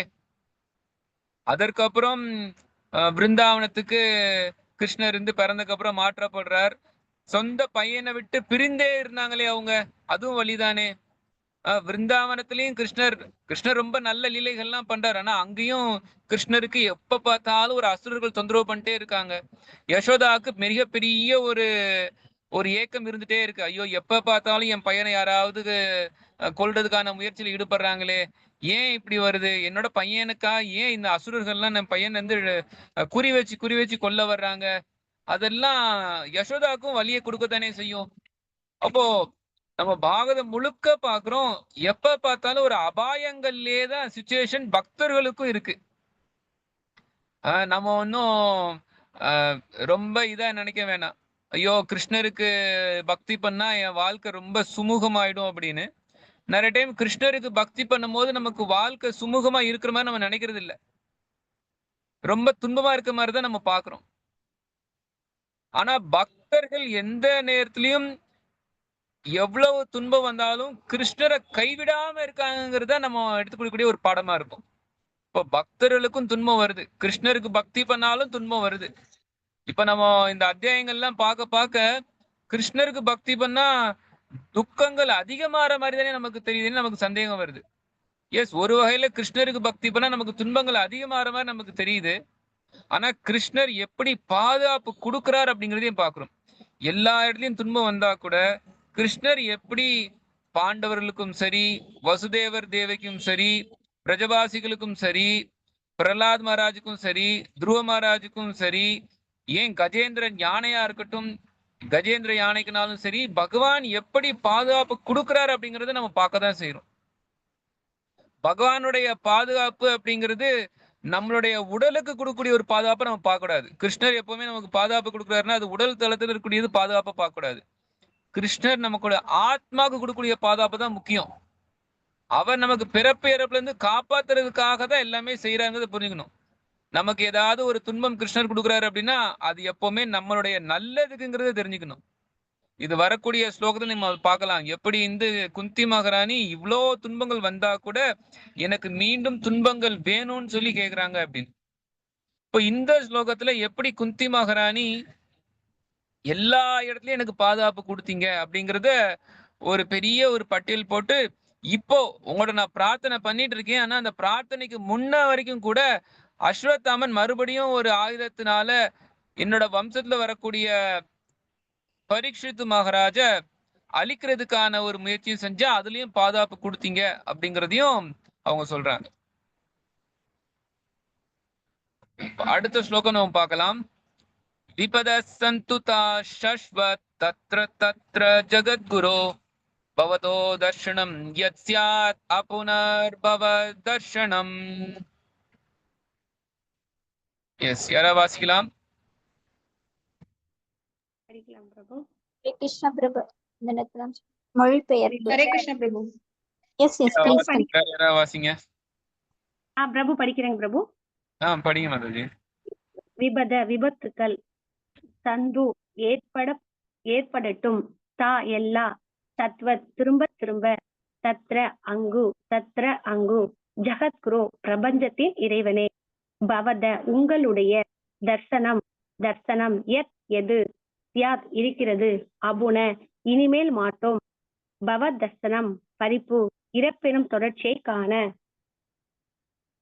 மொழிபெயர்ப்பு: அந்த விபத்துக்கள் அனைத்தும் திரும்ப திரும்ப நிகழ வேண்டும் என்று நான் விரும்புகிறேன். இதனால் உங்களையும் திரும்ப திரும்ப எங்களால் காண முடியும். ஏனெனில் உங்களை காண்பதென்றால் பிறப்பு இறப்பினும் தொடர்ச்சியை இனி நாங்கள் காண மாட்டோம் என்பதாகும். பொருளுரை: பொதுவாக துன்பத்தில் ஈர்ப்பவர்கள், செல்வம் வேண்டுபவர்கள், புத்திசாலிகள் மற்றும் கேள்வியுடையவர்கள் ஆகியோர் பகவானை வழிபடுகின்றனர் அல்லது வழிபட துவங்குகின்றனர். தீய வழிகளில் முன்னேறி செல்லும் மற்றவர்கள் உயர்ந்த பதவிகளில் உள்ளவர்களாக இருப்பினும் அவர்கள் மாயா சக்திகள் வழிநடத்தப்படுகின்றனர் என்பதால் அவர்களால் பகவானை அணுக முடியாது. ஆகவே புண்ணியவான்களுக்கு ஏதேனும் துன்பம் விளையுமானால் அவர்களுக்கு பகவானின் தாமரை பாதங்களில் சரணடைவதை தவிர வேறு வழி இல்லை. எப்பொழுதும் பகவானின் தாமரை பாதங்களை இணைத்துக் கொண்டு இருப்பதென்பது பிறவி சக்கரத்திலிருந்து விடுபடுவதற்கு தயாராகுவதை குறிப்பதாகும். ஆகவே பெயரளவேயான துன்பங்கள் விளைந்த போதிலும் அவை வரவேற்கப்படுகின்றன. ஏனெனில் பகவானை நினைவுபடுத்திக் கொள்வதற்கு அவை நமக்கு வாய்ப்பை அளிக்கின்றன. இதன் பொருள் முக்தியே ஆகும். அறியாமை கடலை கடப்பதற்கு மிகவும் பொருத்தமானதென்று ஏற்றுக்கொள்ளப்படும்.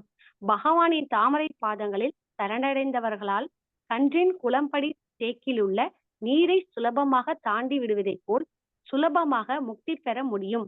இத்தகைய நபர்கள் பகவானின் உலகில் வசிக்கும் தகுதி பெற்றவர்கள் ஆவர். ஒவ்வொரு அடியிலும் ஆபத்து நிறைந்ததாக உள்ள இந்த இடத்தினால் அவர்கள் அடையக்கூடிய நன்மை எதுவும் இல்லை. இந்த ஜட உலகம் துன்பங்கள் நிறைந்த ஆபத்தான இடம் என்று பகவத்கீதையில் பகவான் உறுதி செய்கிறார். இது துன்பங்கள் நிறைந்த இடம் என்பதை அறியாத தாழ்ந்த புத்தி உள்ளவர்கள் அத்துன்பங்களுடன் பொருந்தக்கூடிய திட்டங்களை தீட்டுகின்றனர். துன்பம் சிறிதும் இல்லாததும் ஆனந்தம் நிறைந்ததுமான பகவானின் வசிப்பிடத்தை பற்றிய தகவலை அவர்கள் அறிந்திருக்கவில்லை. இந்த பௌதிக துன்பங்கள் எல்லா சூழ்நிலைகளிலும் நிச்சயமாக நிகழத்தான் போகின்றன. எனவே இவற்றால் கலங்கமடையாமல் இருப்பது நிதான புத்தி உள்ளவர்களின் கடமையாகும். தவிர்க்கப்பட முடியாத எல்லா வகையான துரதிர்ஷ்டங்களையும் அனுபவிக்க ஒருவன் ஆன்மீக தன்னுணர்வில் முன்னேற முயல வேண்டும். அதுவே மனித வாழ்வின் நோக்கமாகும். ஆன்மீகமான ஆத்மா எல்லா பௌதிக துன்பங்களுக்கும் மேற்பட்டதாகும். எனவே பேரளவே ஆன இத்துன்பங்கள் பொய்யானவை என்று அழைக்கப்படுகின்றன. ஒரு புலி தன்னை விழுங்குவதைப் போலவும் இத்துன்பத்தினால் தான் கதறி அழுவதைப் போலவும் ஒருவன் கனவு காண்கிறான். உண்மையில் அங்கு புலியும் இல்லை, துன்பமும் இல்லை. அது வெறும் கனவு மட்டுமே ஆகும். அதை போலவே வாழ்வின் எல்லா துன்பங்களும் கனவுகள் மட்டுமே என்று கூறப்படுகின்றது. பக்தி தொண்டின் மூலமாக பகவானுடன் தொடர்பு கொள்வதற்கு போதுமான அதிர்ஷ்டசாலியாக ஒருவர் இருப்பாரானால் அது மிகப்பெரிய லாபமாகும். 9 வகையான பக்தி தொண்டுகளில் ஏதேனும் ஒன்றினால் பகவானுடன் தொடர்பு கொண்டு இருப்பதானது பகவானை நோக்கி செல்லும் வழியில் முன்னோக்கி வைக்கப்படும் ஓர் அடியே ஆகும். தேங்க்யூ பிரபு. ஹரே கிருஷ்ணா பிரபு. இந்த ஸ்லோகத்துல குந்தி மகாராணி விபத சந்துத சாஸ்வத் தத்ர தத்ர ஜெகத்குரு, எனக்கு எல்லா விபத்தும் நடக்கட்டும் அப்படின்னு சொல்லி அவங்க கேக்குறாங்க. ஏன்னா இப்ப குந்தி மகாராணி பாக்குறாங்க கிருஷ்ணர் கிளம்பி போறார், துவாரகி கிளம்பி போறார். அவர் எல்லாம் செட்டில் ஆயிடுச்சு, பாண்டவர்களுக்கு ஆட்சியை கொடுத்தாச்சு. அதே போல அவருக்கு இறுதியா அஸ்வத்தாமன் மூலமா பரீட்சித் மகாராஜ் கருவுல இருந்து இருந்தாங்க, அவங்களையும் கொள்றதுக்கான முயற்சியிலையும் கிருஷ்ணர் காப்பாத்திட்டார். சரி எல்லாம் முடிஞ்சிருச்சே, நான் வந்து கிளம்புறேன் அப்படின்னு சொல்லி கிருஷ்ணர் கிளம்புறார். கிளம்பும் போதுதான் குந்தி மகாராணி வந்து இப்படி பிரார்த்தனைகள் வைக்கிறாங்க. ஏன் இந்த மாதிரி பிரார்த்தனை வைக்கிறாங்க அப்படின்னா, கிருஷ்ணா நீ இப்ப எல்லாம் எங்களுக்கு செட்டில் பண்ணியாச்சு, எல்லா விதமான விபத்துல இருந்து காப்பாத்திட்டேன் அப்படின்னு நினைச்சு நீ எங்களை விட்டு இப்ப கிளம்பி போற நீயே. ஆனா இப்படி நீ கிளம்பி போறேன்னு எனக்கு தெரிஞ்ச பேசாம எங்களுக்கு விபத்து இருக்கட்டுமே. ஏன்னா விபத்துன்னு ஒண்ணு இருக்கு அப்படின்னா நீ எப்பவுமே எங்களை ரட்சணம் பண்றதுக்கு வந்துட்டே இருப்ப. ஆனா இப்ப விபத்துன்னு ஒண்ணு இல்லாம போச்சு அப்படின்னா நாங்க ஒன்ன சார்ந்தே இருக்க மாட்டோம். நீயே எங்களுக்கு இப்ப வரையமலையே போயிட்டீங்கன்னா இப்படி.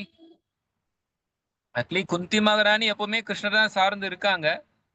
ஆனா விபத்துன்னு வரும்போது நமக்கு அந்த ஒரு இன்டென்சிட்டி அதிகமா இருக்கும் இல்லையா? இப்ப நம்ம எப்பவுமே இப்ப ஹரே கிருஷ்ணா சொல்லிட்டு தான் இருப்போம். ஹரே கிருஷ்ணா கிருஷ்ண கிருஷ்ண ஹரே ஹரே, ஹரே ராம் ராம் ராம் ஹரே ஹரேன்னு சொல்லிட்டு தான் இருப்போம்.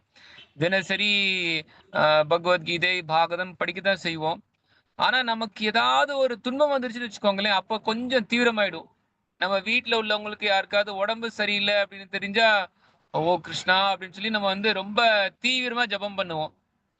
நமக்கு வந்து ஒரு விபத்துன்னு சொல்லி வரும்போது, அந்த விபத்துல இருந்து தப்பிக்கிறதுக்காகவே நம்ம கொஞ்சம் தீவிரமா ஒரு காரியம் செய்யற மாதிரி இருக்கும் இல்லையா?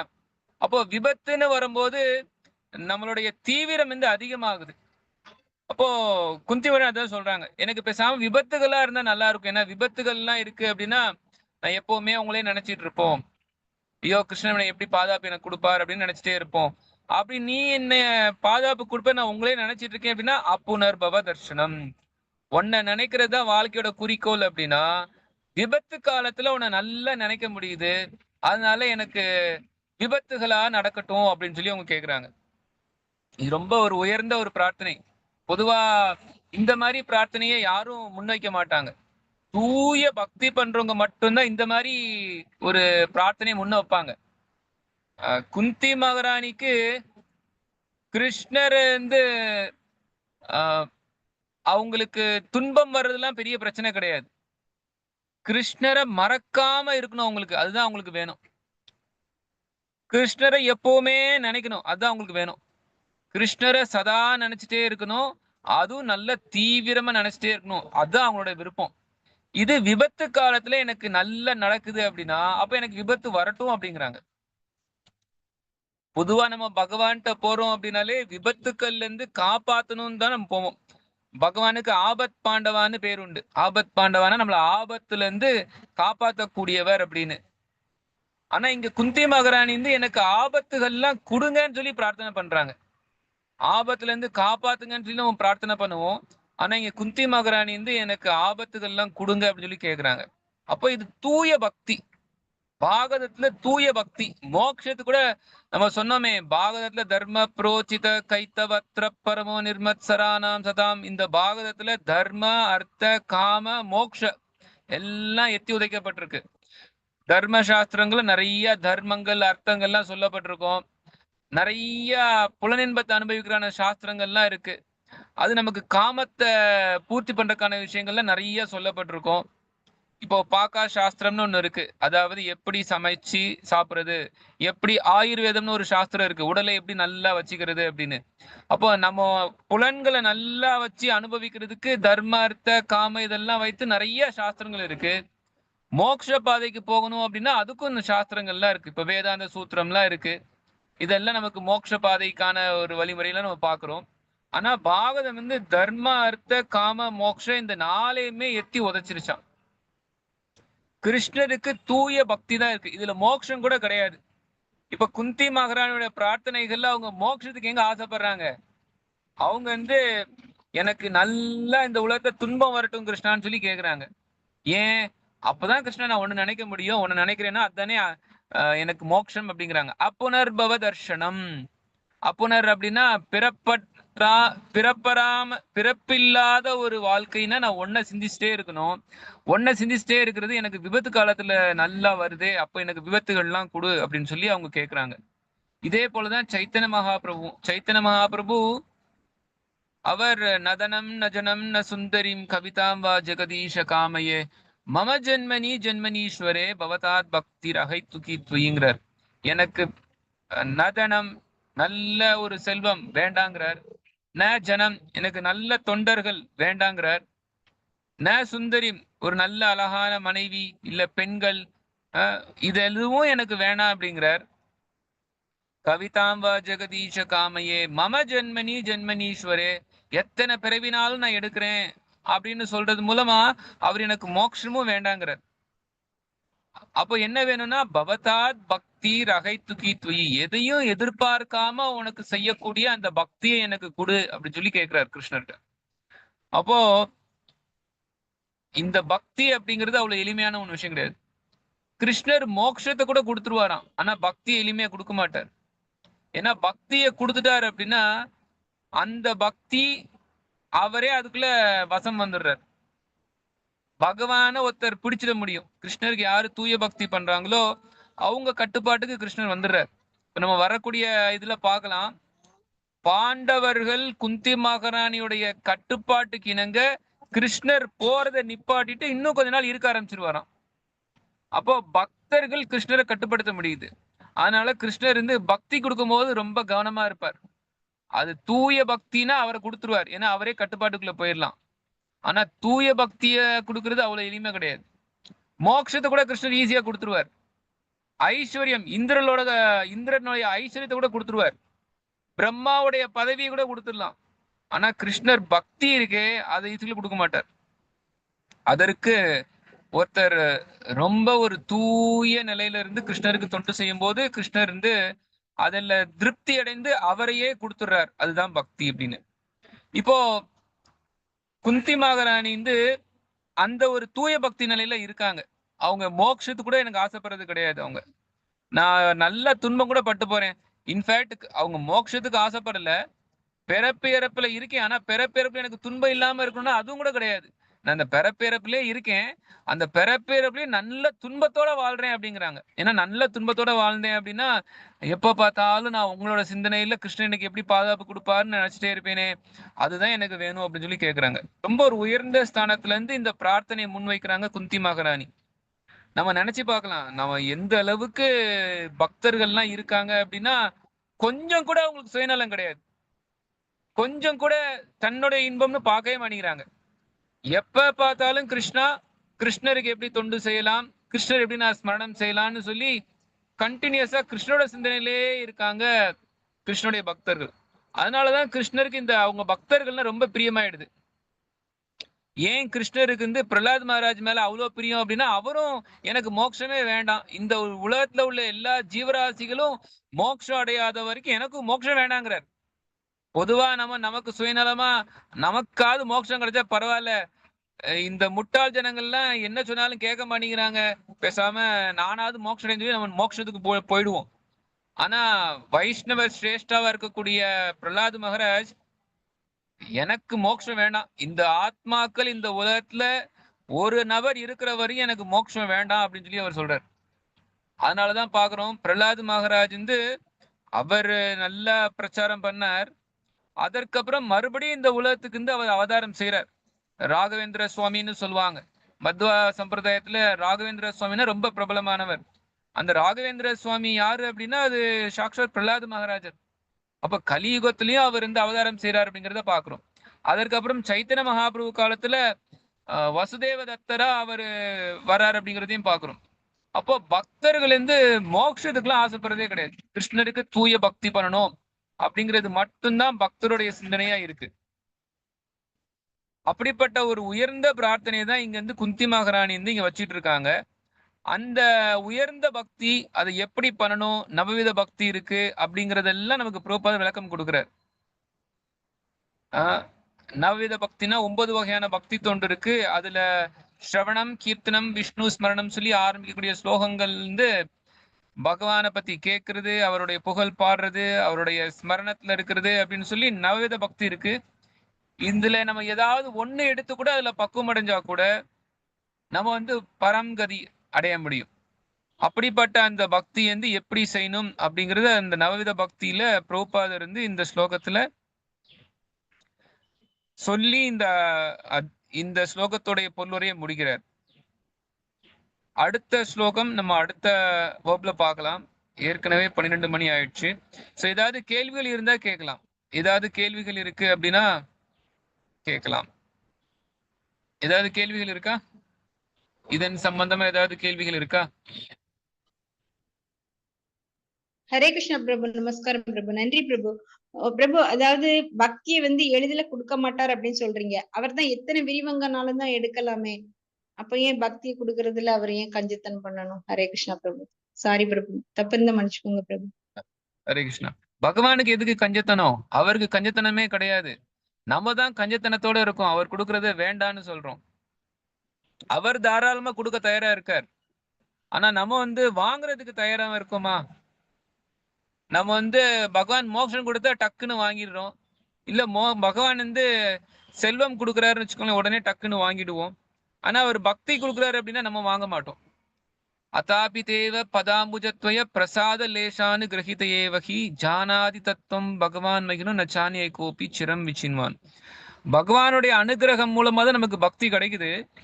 ஆனா இது பகவானுடைய பாரபட்சம் கிடையாது, இல்ல பகவான் கொடுக்க மாட்டேங்கிறார் அப்படிங்கிறது கிடையாது. இப்போ நீங்க ஒரு ஒரு விலை உயர்ந்த ஒரு பொருள் வந்து ஒருத்தவங்க கொடுக்கணும் அப்படின்னா அதற்கு அவர் தகுதியானவரான்னு பார்ப்போம். இப்போ உதாரணத்துக்கு ஒரு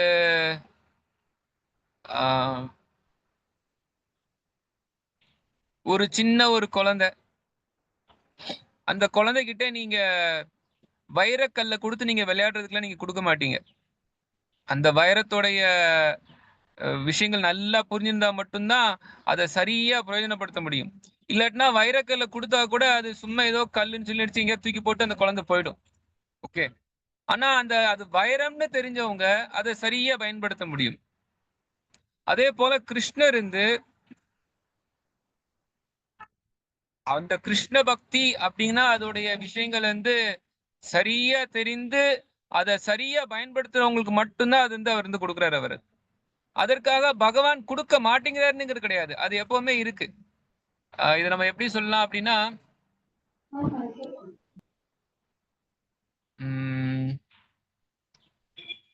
இப்போ இந்த நாட்டுல யாருனாலும் டாக்டர் ஆகலாம், இல்ல இன்ஜினியர் ஆகலாம். அது ஒன்றும் கல்வி யாருக்கும் தடை அப்படின்னு கிடையாது. ஆனா யாரு ஸ்ரத்தையோட எடுத்து படிக்கிறாங்களோ அவங்கதான் நல்ல ஒரு டாக்டராகவோ இல்ல நல்ல ஒரு நிலைக்கோ போறாங்க. ஆனா யாருக்கும் அது தடைன்னு கிடையாது. அதே போலதான் பக்தி பண்றதுக்கு கிருஷ்ணர் தாராளமா தான் இருக்கார். இன்ஃபேக்ட் பகவத்கீதையில கிருஷ்ணர் என்ன சொல்றாருன்னா, ஸ்திரியோ வைசியஸ் ததா சூத்ரஸ் தேபி யாந்தி பராம் கதிம். ஒரு கீழ்நிலையில உள்ளவங்க கூட அர்ஜுனா என்ன அடைய முடியும் தான் சொல்றாரு. சோ கிருஷ்ணர் ஒன்னும் அதுக்காக தடை பண்றார் அப்படிங்கிறது கிடையாது. எதற்காக இந்த ஸ்லோகம் சொல்லப்பட்டிருக்கு, எதற்காக கிருஷ்ணர் மோட்சத்தை கூட கொடுத்துருவார் ஆனா பக்தியை கொடுக்க மாட்டாருங்கிறது எதுக்காக சொல்லப்பட்டிருக்குன்னா, பக்தி அந்த அளவுக்கு உயர்ந்ததுங்கிறத காமிக்கிறதுக்காக தான். அதற்காக கிருஷ்ணர் கொடுக்க மாட்டேங்கிறாருன்னு கிடையாது. அப்படின்னா ஏன் கிருஷ்ணர் கீதையில யாருனாலும் என்ன அடைய முடியும்னு ஏன் சொல்றார்? ஒரு கீழே கூட என்ன அடைய முடியுங்கிறார், ஒரு சொப்பச்சன் கூட என்ன அடைய முடியுங்கிறார். சொப்பச்சன்னா ஒரு நாயை தின்பவன் கூட எனக்கு பக்தி பண்றான் அப்படின்னா என்ன அடைஞ்சிடலாம்னு சொல்லி சொல்றார்.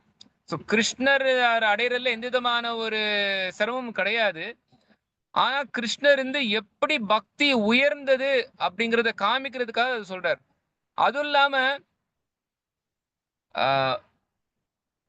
நம்ம உண்மையிலே கிருஷ்ணருக்கு தூய பக்தி பண்றோமா அப்படிங்கிறது என்ன பண்ணலாம். இப்போ கிருஷ்ணரே இந்த கட்டுப்பாட்டுக்குள்ள வந்துடுறார், அவருக்கு தூய பக்தி பண்றாங்கன்னா கிருஷ்ணரே கட்டுப்பாட்டுக்குள்ள வந்துடுறாரு அப்படின்னா அப்போ என்ன வேணாலும் நீங்க செய்ய முடியும் கிருஷ்ணரை வைத்துக்கொண்டு. நீங்க என்ன வேணா, கிருஷ்ணன் கட்டுப்பாட்டுல இருக்காரு இல்லையா?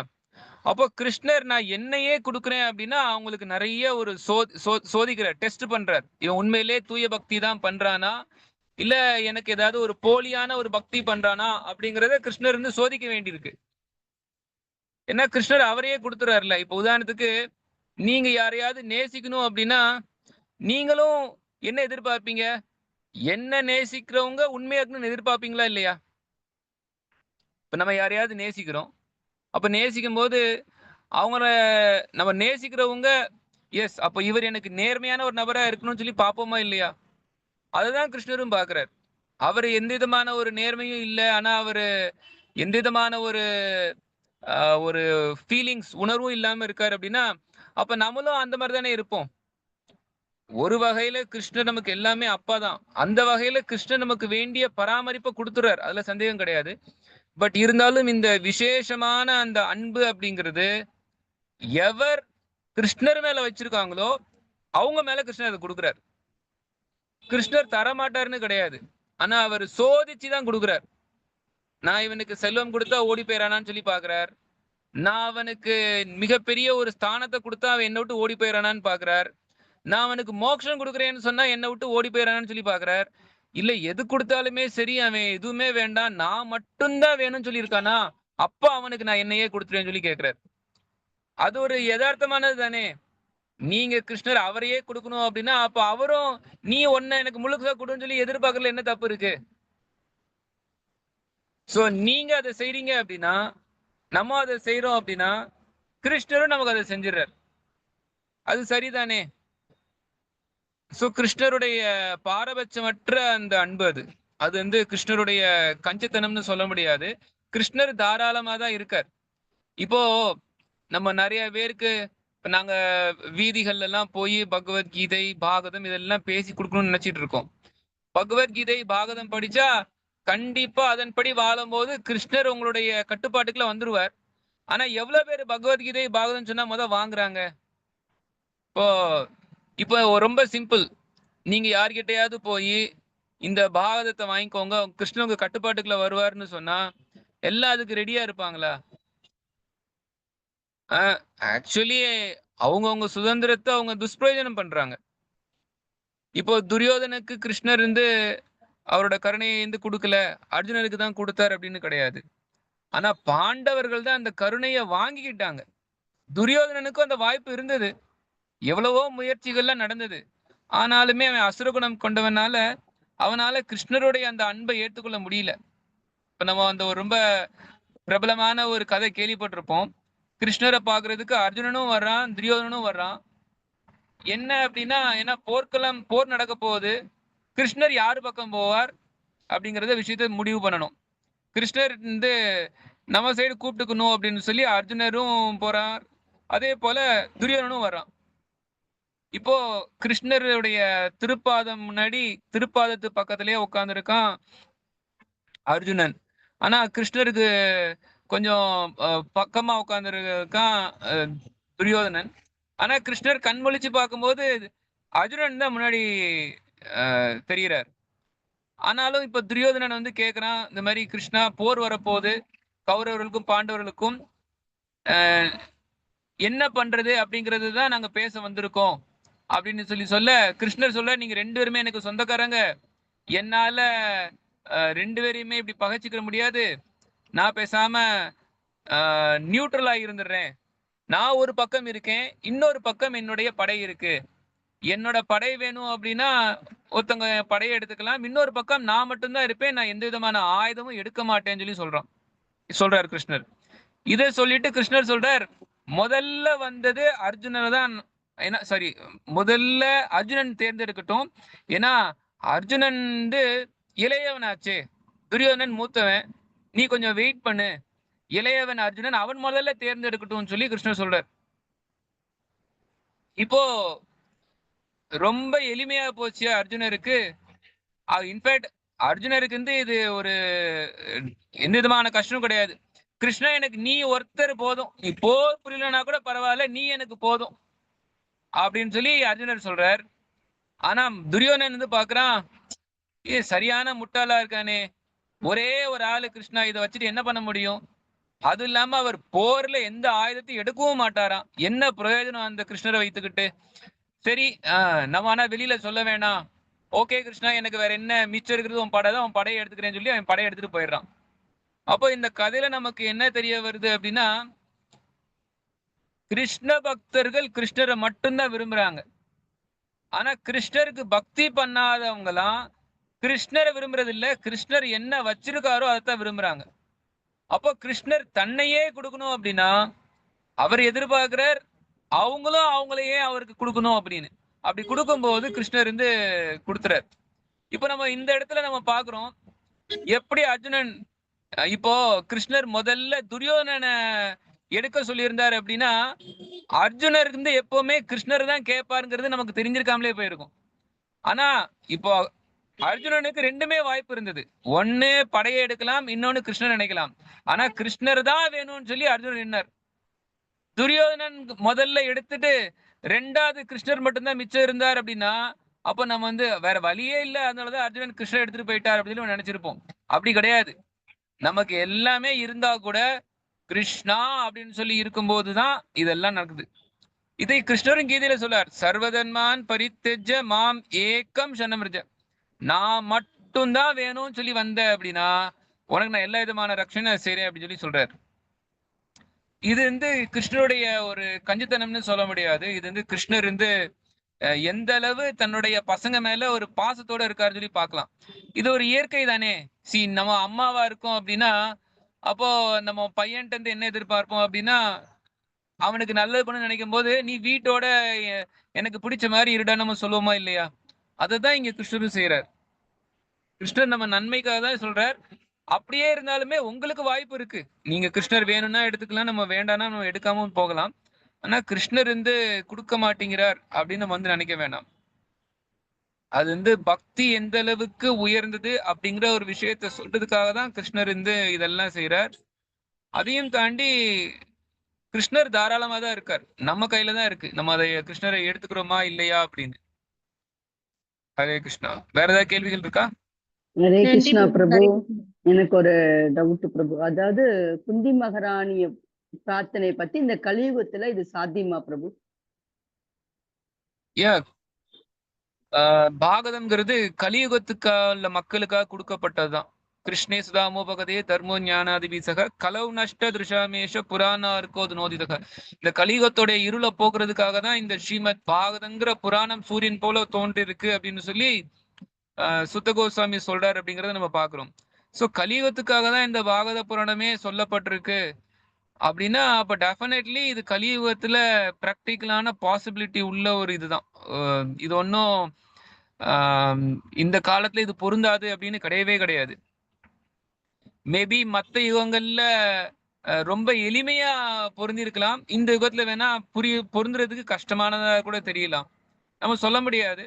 பட் எந்த காலத்திலயும் பாகவதம் பொருந்தும். கலியுகத்துல கண்டிப்பா இந்த பாகவதத்துடைய தர்மம் தவிர வேற எதுவுமே பொருந்தாது. இன்ஃபேக்ட் பாகவத தர்மத்தை நீங்க ரொம்ப எளிமையா இந்த கலியுகத்துல எஸ்டாப்ளிஷ் பண்ண முடியும் பகவானோட அனுகிரகம் மூலமா. நமக்கு இந்த பிரார்த்தனைகள் ரொம்ப உயர்ந்த பிரார்த்தனைகளா இருக்கலாம். பட் தூய பக்திங்கிறது அதுதான். நீங்க கலியுகங்கிறத விடுங்க, சத்தியுகத்துல கூட இது ஒரு உயர்ந்த பிரார்த்தனை தான். சத்தியுகத்துல கூட இந்த மாதிரி ஒரு தூய பக்தி அப்படிங்கிறது யாராலையும் சிந்திச்சு பார்க்க முடியாது. தூய பக்தி சத்தியுகம், திரேதாயுகம், துவாபரயுகம், கலியுகம் அப்படிங்கிறதுலாம் கிடையாது. நமக்கு வேணா அந்த தூய பக்திங்கிற அந்த நிலைக்கு வர்றதுக்கு வழிமுறைகள் சொல்லப்பட்டிருக்கு. சத்தியுகத்துல நீங்க தியானத்தின் மூலமா பக்குவம் அடைய முடியும். திரேதா யுகத்துல நீங்க யஞ்ஞம் செய்யறது மூலமா பக்குவம் அடைய முடியும். துவாபர யுகத்துல விக்கிரக வழிபாடு செய்யறது மூலமா பக்குவம் அடைய முடியும். கலியுகத்துல பகவானுடைய திருநாமத்தை சொல்றது மூலமா பக்குவம் அடையலாம் அப்படின்னு சொல்லி சொல்லப்பட்டிருக்கு. ஆனா அந்த பக்குவம் அடைந்து ஒருத்தர் பக்திக்கு வர்றாரு அப்படின்னா அவங்களுடைய பிரார்த்தனைகள்லாம் எப்படி இருக்கும் அப்படிங்கிறது இதுல சொல்லப்பட்டிருக்கு. சோ இது எந்த காலத்திலயுமே இதுதான் பக்தி. இப்ப நீங்க பாகவதத்துல பாத்தீங்கன்னா துருவ மகாராஜருடைய பிரார்த்தனைகள் கூட இருக்கு. துருவ மகாராஜ் எப்படி கிருஷ்ணருக்கு தூய பக்தி பண்ணணும்னு சொல்லி அவரு பகவான் கிட்ட அவர் தோன்றினக்கு அப்புறம் அவர் பிரார்த்தனை பண்றாருங்கிறத பாக்குறோம். பிரகலாத் மகாராஜ் அவரும் சத்தியுகத்துல தான் வந்தார். ஆனா அவரோட பிரார்த்தனைகளும் பாகவதத்துல சொல்லப்பட்டிருக்கு. நீங்க கோபி கீதை சொல்லப்பட்டிருக்கு. இது எல்லாமே கலியுகத்துக்கு முன்ன வந்த துவாபர யுகம் தான்.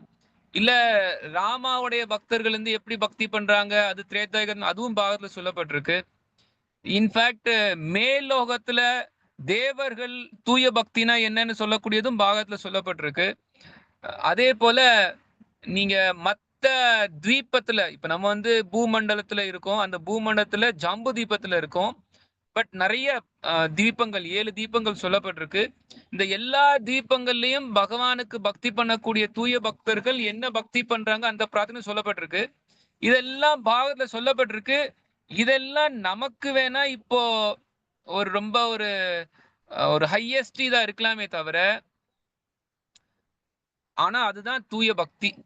அந்த ஸ்டேஜுக்கு நம்ம கிருஷ்ணருக்கு பக்தி பண்ண அதெல்லாம் ஒரு காலம் வரும். நமக்கு வேணா இப்போ அது ரொம்ப கஷ்டமா இருக்கலாம். இப்ப நம்ம ஃபர்ஸ்ட் ஸ்டாண்டர்ட் படிச்சுட்டு இருக்கும்போது 10ஆப்பு கணப்பு அப்படிங்கிறது ஐயோ ரொம்ப கஷ்டமா இருக்கே, இதெல்லாம் நம்மளால செய்ய முடியுமா அப்படின்னு யோசிக்கலாம். நம்ம ஃபர்ஸ்ட் ஸ்டாண்டர்ட் படிக்கும் போது ரொம்ப எதிர்பார்க்க முடியாது. பட் கொஞ்சம் கொஞ்சமா ஃபர்ஸ்ட் ஸ்டாண்டர்ட்ல நல்லா படிச்சு அப்புறம் செகண்ட் ஸ்டாண்டர்ட், தேர்ட் ஸ்டாண்டர்ட் சொல்லி ஸ்டேஜா வரும்போது அந்த ஒரு நிலைக்கு வந்துடுவோம். அது ஒன்றும் சாத்தியம் இல்லை அப்படிங்கிறது கிடையாது. பகவானுடைய அனுகிரகம் மூலமா அது சாத்தியம்தான். பட் அது உடனே வரணும்னு சொல்லி எதிர்பார்க்க முடியாது.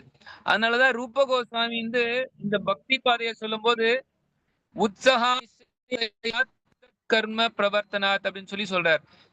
உற்சகான் நிச்சயா தைரியாத். உற்சாகமா கிருஷ்ணருக்கு பக்தி பண்ணணும். அத பண்ணும்போது நிச்சயம்னா உறுதியா பண்ணணும். அப்புறம் தைரியா பொறுமையா இருக்கணும் அப்படின்னு சொல்லி சொல்லப்பட்டிருக்கு. சோ நம்ம பொறுமை அப்படிங்கிறது ரொம்ப முக்கியம். பொறுமைனா எப்படி? இந்த வாழ்க்கையில பொறுமையா அப்படிங்கறத சொல்ல வரல.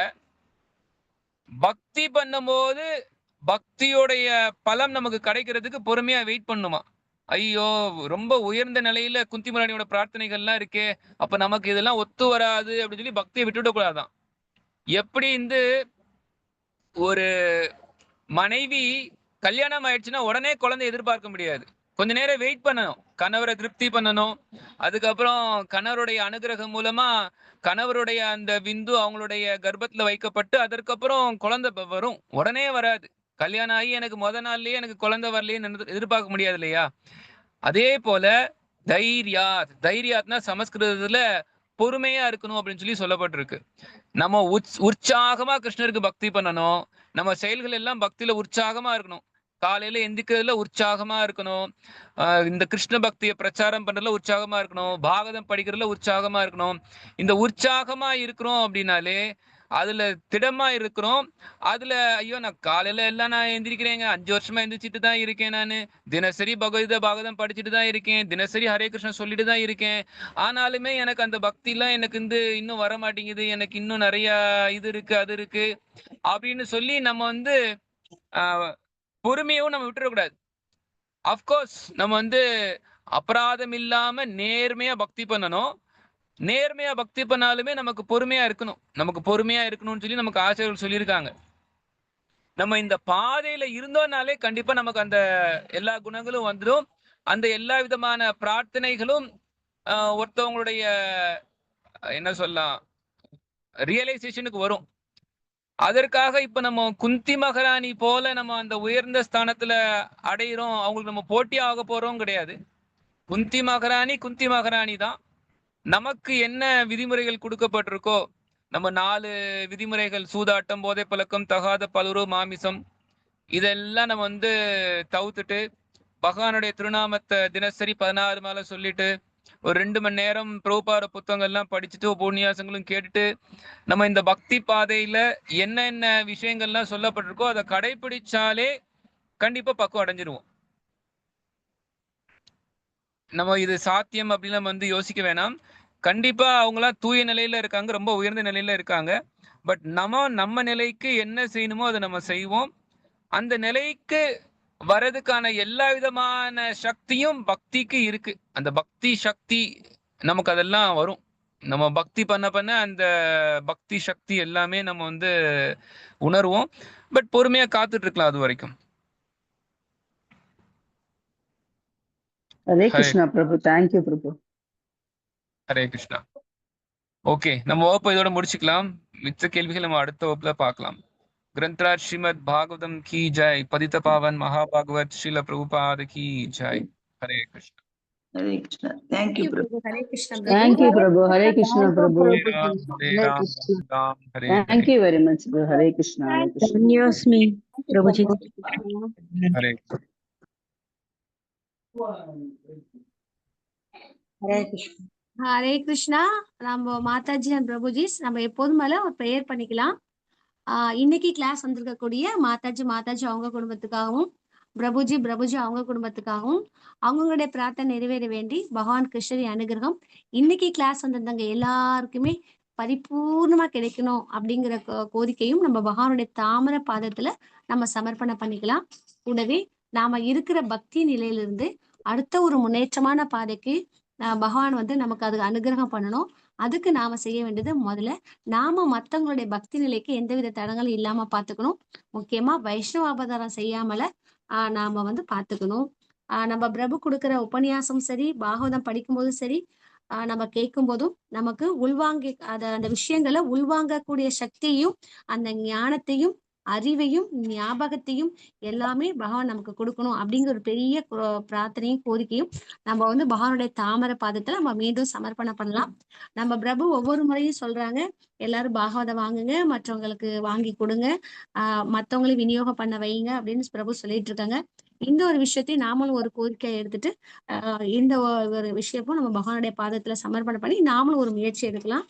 நம்முடைய இந்த மாதிரி எல்லா கோரிக்கையும் பிரார்த்தனையும் பகவானுடைய தாமரை பாதத்துல நம்ம சமர்ப்பணம் பண்ணி பகவானுடைய பாதத்தை அதே நம்ம பாவத்திலையும் அதே உறுதியோடையும் நம்பிக்கையோடையும் நம்ம மனசுல பகவானுடைய தாமரை பாதத்தை மனசுல நிலைநிறுத்தி ஒரு 3 times ஹரே கிருஷ்ணா மகாமந்திரம் சொல்லலாம். அதுக்கு முன்னாடி எல்லாருமே வாஞ்சா கல்பத்ருக்ஷ சொல்லலாம். மாதாஜி வாஞ்சா கல்பத்ருக்ஷ கிருபா சிந்து ஏவ ச பதிதாம்னாம் பாவவேப்யோ வைஷ்ணவேப்யோ நமோ நமः.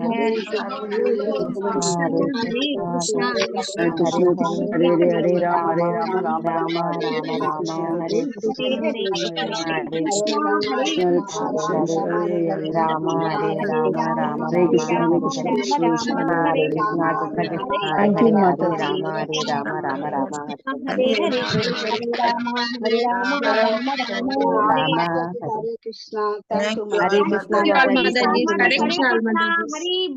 हरि बोल माताजी. थैंक यू माताजी. हरे कृष्ण माताजी, थैंक यू माताजी.